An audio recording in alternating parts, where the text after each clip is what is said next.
Why were protestors at the Union County Courthouse?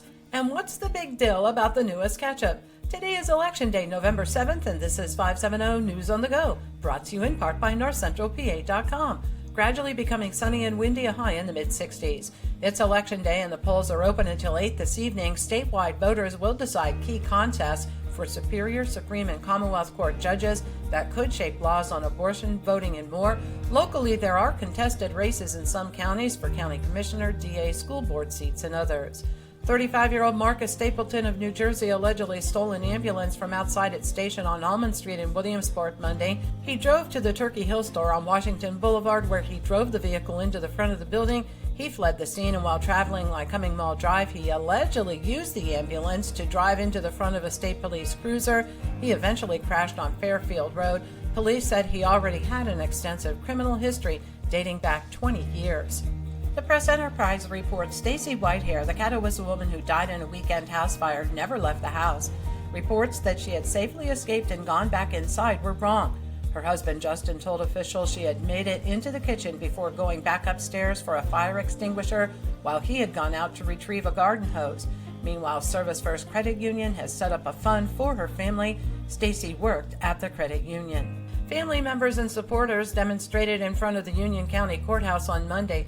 The Daily Item reports they called out the names of the Heritage Springs Memory Care victims as a defendant in the elder abuse case entered the building. The defendant, who was 17 at the time, is accused of taking numerous nude and demeaning pictures of 17 residents.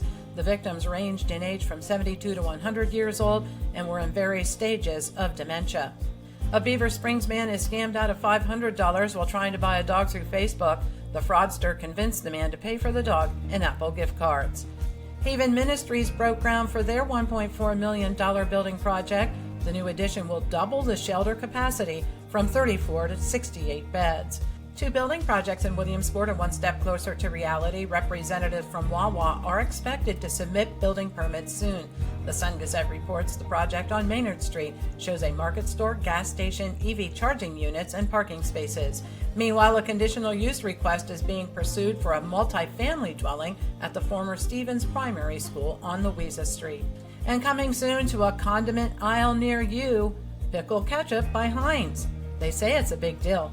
The company hailed the move as a throwback to Heinz's history, as they were once known for their promotional green pickle pins. For the latest in news and events, head on over to NorthCentralPA.com. I'm Liz Brady, and you're up to date with 570 News on the Go.